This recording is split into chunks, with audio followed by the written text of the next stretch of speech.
Heyo, this is Knox here, coming to you live with a little tutorial action. Let's just say that you needed to update your Happus server or any game map that you have because there's a new update patched out and you want to bring your players and their buildings over. Or maybe you wanted a wipeless Rust where you can bring in your players' data and their everything pretty much from the old save into the new save, thus not having to wipe all the bases off the map during a force wipe. This will work for that as well. Or also allow you to tweak a few things like remove all their guns, the explosives, the ammo, clothing, pretty much putting them back to prim, but they still have their bases in boxes, etc. So this tool, I will have a link in the description. When we click the link, it will bring you over to a GitHub page by our best friend here, BMGjets. They have made a Sav-Edittor program that will let you do what we need to do. In this case, port your old save data into your new save data. So let's head over to our gameplay live screen. I will show you this branch here. This is where the link will bring you. You will need a few things to open this file, which it'll be in a zip file.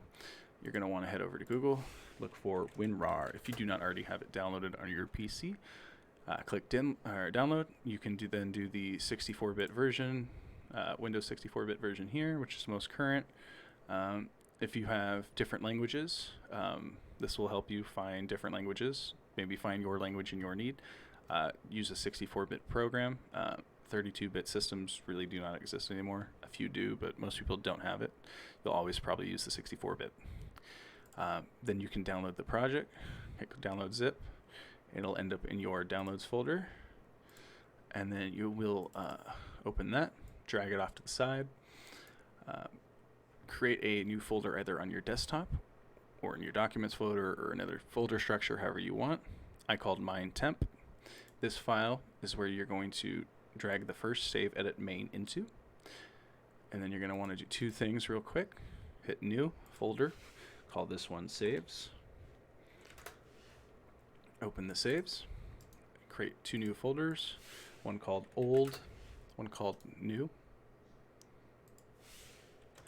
This way you'll have backups on your web search or web page. If you have access to it, you will be able to go into your Rust dedicated data through the TC admin panel or through FTP. If not, if you're hosting locally at your own computer, you can then navigate to your Rust folder files, which you should know how to do by now. So what we got going is a little program here I use based by a good friend of mine called Stoner Jesus. That's what I've used for the Happus remake for playtesting pretty much every map. So in here, he has the Rust dedicated folder for my server.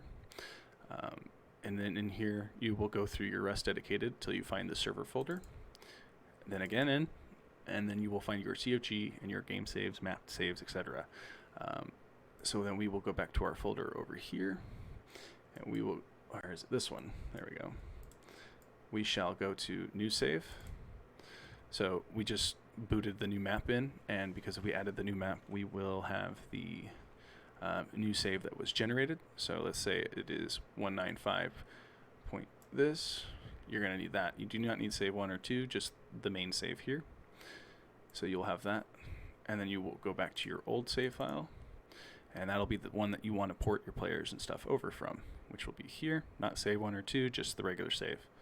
You'll put that old, copy and paste it there, and then you can head back in here. And now that we are in this spot, we will then need to navigate to our Rust edit folder if we have one. If not, you will need to download it or come into the Discord and get a string ID text file. It is changed every time there is a major update in Rust. This is basically a string file that shows the data that is for your prefabs, etc., that are used in Rust Edit custom maps. Here in my Rust Edit folder, I will go into my latest build. I will scroll down. I will pull the string data file, and I will drop that in here. Those are what we're going to need to edit our save files. Now you can go back into the save edit main. There's a README that'll explain what this program does, and then you can open up the second zip. Now you can't just drag and drop this out. It requires a password, which is in the README file. You will open this and you will read everything and agree. which also happens to be the password for the file. And we can exit that, head back, right click the zip, hit extract here, paste in our password. And now we will have our exe editor and another README that popped in there that had the password. Sometimes when you pull this into this file, Windows may think it is a virus. It is not a virus. It is a program that has obfuscation in it, and what it does is it pulls the save data from the old save and puts it into the new save.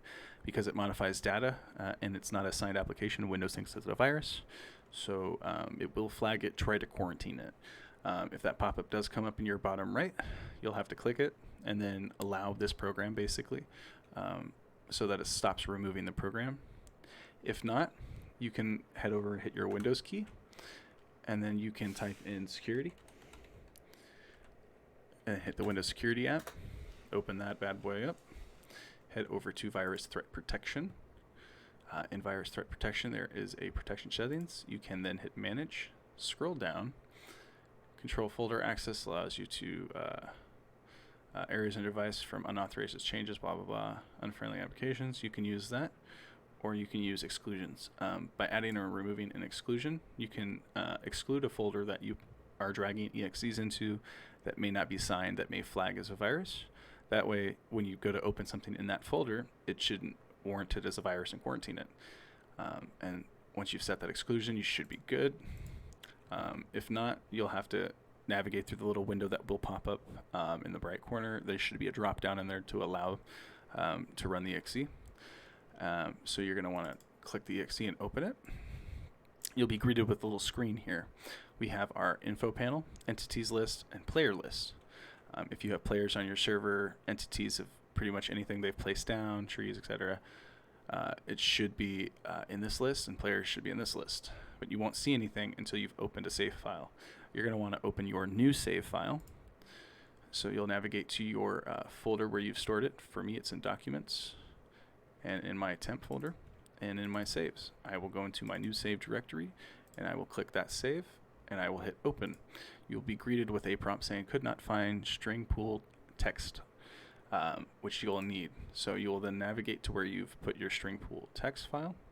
For us, it would be here, just backward before the saves, and you would hit Open. This would then port everything from the old or the new save. You would have the new save ready, loaded to go. You can then import their bases. So any data with owner IDs is basically boxes, anything placed by a player, anything owned by a player, anything in a box placed by a player, their guns and all that, etc. This will import it. You'll click that, go back to your old saves, which is what you're importing from, hit Open. It'll read out how many player entities have been brought into the save file, UED links, etc. Any errors, if there were any errors. Usually there isn't. Then you would hit OK. And then you can then do import sleepers only. This would import the sleepers, anybody sleeping on the ground, blah, blah, blah. And you can import corpses if there are any corpses in that save file as well. So say you just stopped the server and a couple people died, this will bring back their corpses as well. These bottom four you do not need to use unless you choose to. One will remove all explosives on server, one will remove all guns and ammo on server, one will take off all clothing on server, which is for all of this is in players and in boxes, and the other one is remove all resources. So that way they go back to square one but still have their base, etc. And after you finish that, you can hit save. It'll save the new save file with all the data from the old, and then you can head back to your new save folder. So for us, it's in saves, new, and we will drag. It'll make a backup here before it ported everything over, obviously. So just in case you needed to have one, you could drag this back in and replace your save file. Restart your server. Everything should run. Players should have everything they need, and you'll be on the latest and newest map. Should be good. Just to let you know. Hope this all helps you guys. This is Knox, signing out.